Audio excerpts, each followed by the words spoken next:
on, you guys? Welcome to the Trucker Style Shawn YouTube channel. Today, I'm holding a JB Hunt load. No, that's not my truck. There it is, the Cabover.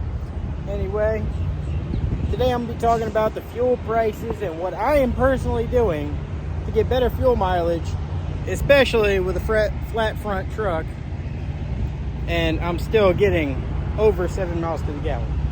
Now, let's get this started. What you know about rolling down in the deep?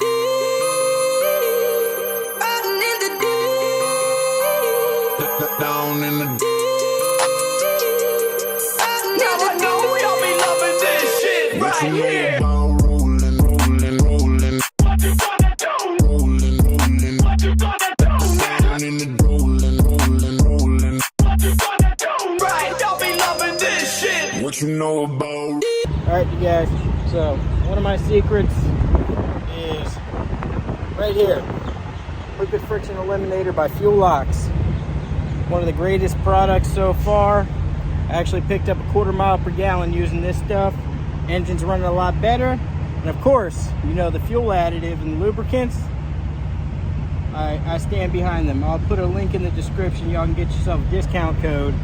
But see, I'm putting it in the oil. I'm making one hell of a mess because I'm using one hand. But yeah, big difference, you guys, big difference. And right now with the fuel prices the way they are, you got to maximize in any way possible, you guys. Any way possible.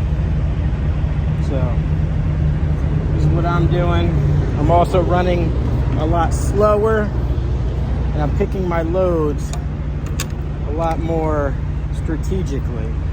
So I'll explain that here in a second. All right, you guys, so while I walk to go throw my trash away from changing out this brake valve, because I am not one of those a-hole truckers that just leave their trash laying around. I actually go throw my stuff away.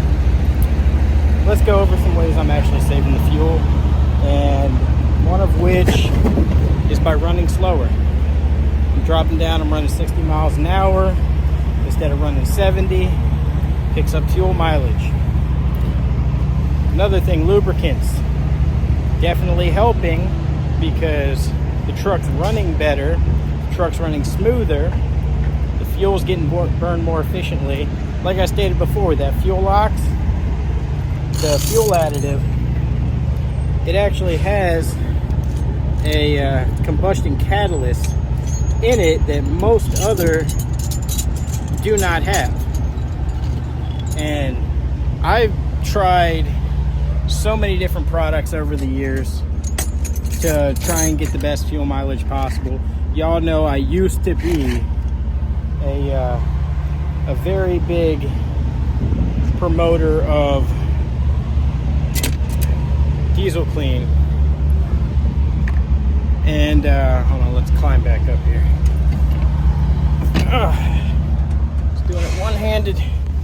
Sorry, I just changed out my foot brake valve, and I'm about to start the truck up. I had to drain the air. Damn it, I never closed my tanks. Let's go close the tanks, you guys. But if y'all remember, I used to be a very big advocate of diesel clean, and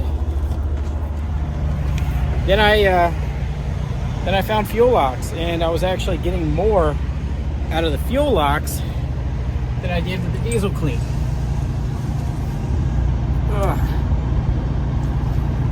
Gotta shut the valves underneath here on both sides. I drained my tanks because I was doing that the treadle valve or foot pedal valve. So I closed these before I started up and check my handiwork.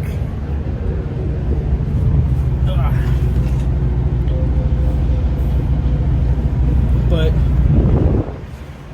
I was getting more out of the diesel clean than I ever did, or I'm sorry, with the Fuelox than I ever did with the diesel clean.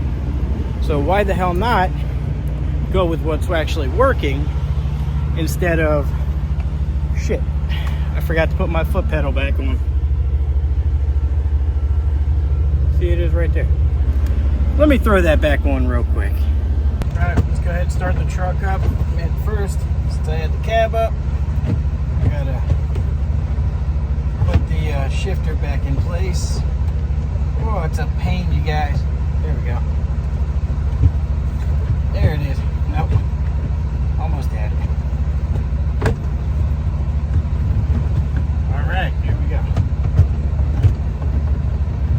back in.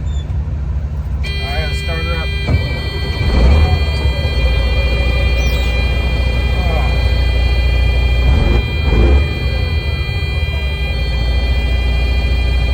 Build some pressure and see if this dang thing fits air. I got stuff on my face. Get back with y'all once air pressure's built. We're going to test out this new foot pedal valve. Alright, we had it now. Let's go ahead and hit the brake.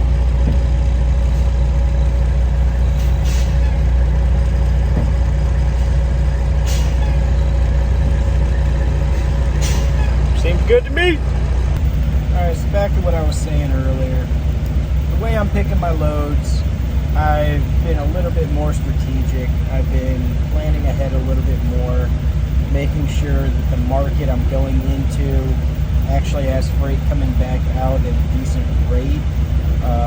Leaving out, I already know I'm going to get dog shit rate coming out of Florida. So whatever I get out of Florida, I got to make sure that I can still hit my minimum on the way back. And that's been the hardest part. So everybody that's living here in Florida, you know what I'm talking about.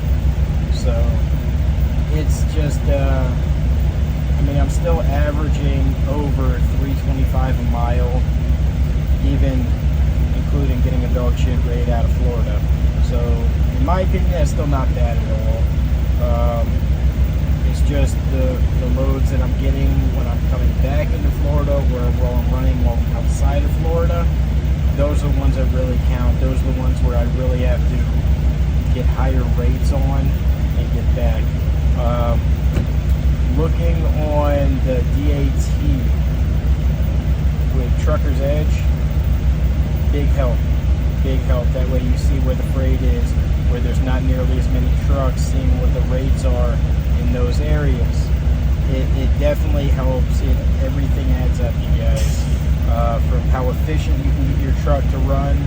At least with this Cabover, I'm blessed to have 342 rear end, and it helps me tremendously. So I cruise at a lower speed, I'm running at lower RPM, and it helps me with my fuel economy. Another thing, I'm hauling light freight. Majority of the freight I'm hauling is anywhere between 2,000 pounds and 15,000.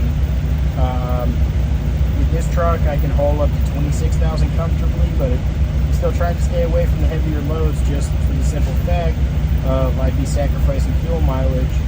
And if I do those heavier loads, I've got to make sure I'm getting more than compensated on that run, just to make sure it'd be worth hauling that heavier load. Little update on the Cabover. I'm going to end up having to do a clutch.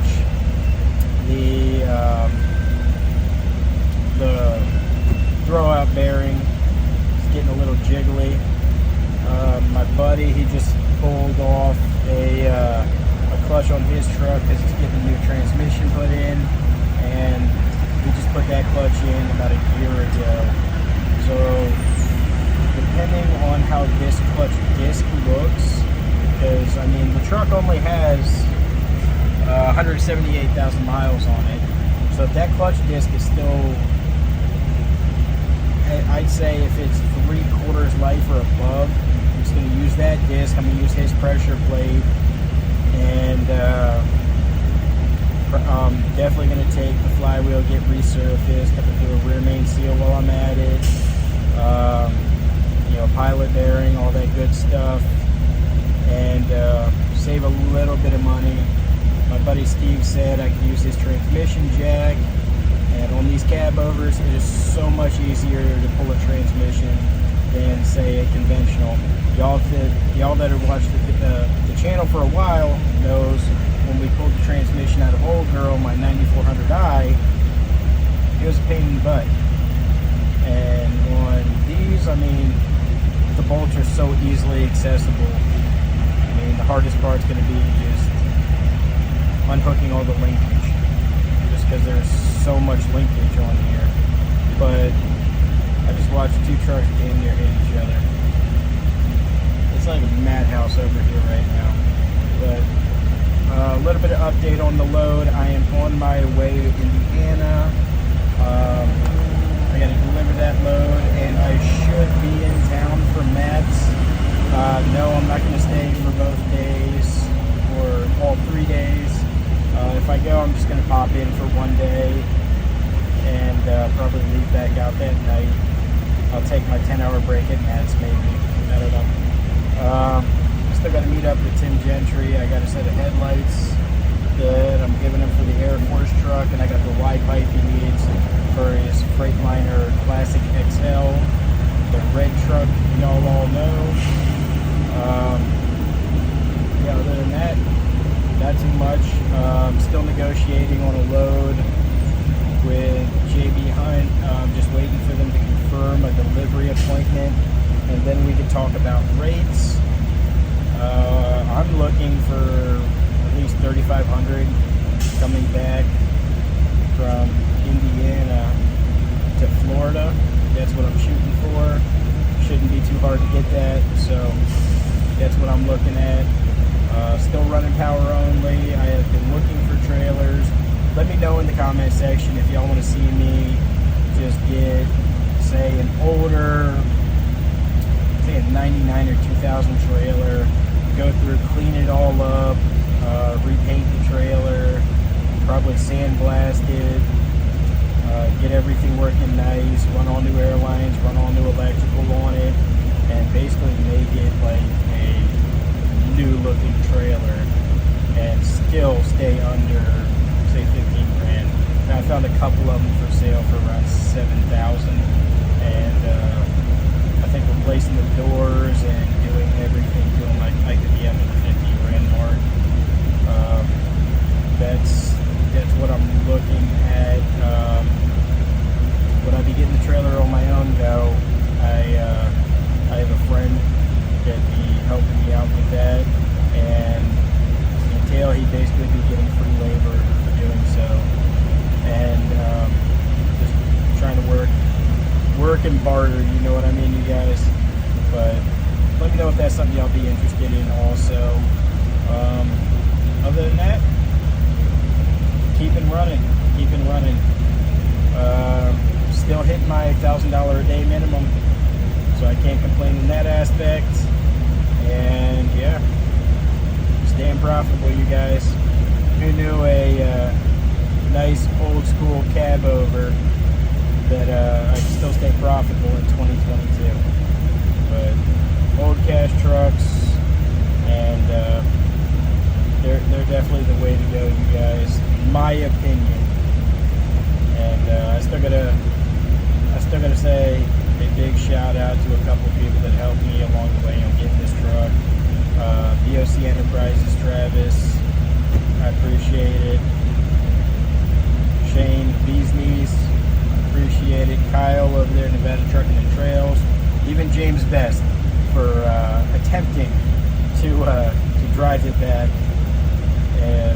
with BOC for me. I appreciate you too, man.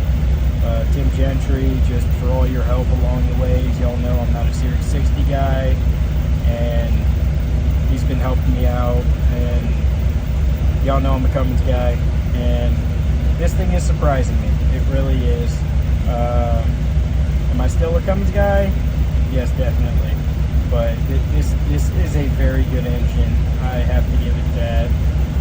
It's not too hard to work on. It's not as easy as, say, an M11, but still pretty simple to work on. Good owner-op truck? Yes, 100%. Find a D-Deck 2 or D-Deck 3 Series 60 in a truck, should be a money maker right there. But that being said, I appreciate every last one of y'all. If you made it this far in the video, what's my shirt say? Oh, this is the shirt my daughter got me. I say Daddy of a Princess. So y'all have a wonderful day. Keep the rubber side down, you guys. Like, comment, subscribe. I'm gonna put a link down to Fuel Locks in the description of the video. So go ahead, use that promo code and get yourself a discount. There you go. What you know about rolling down in the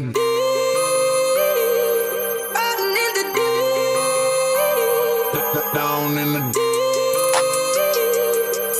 Now I know y'all be loving this shit right here.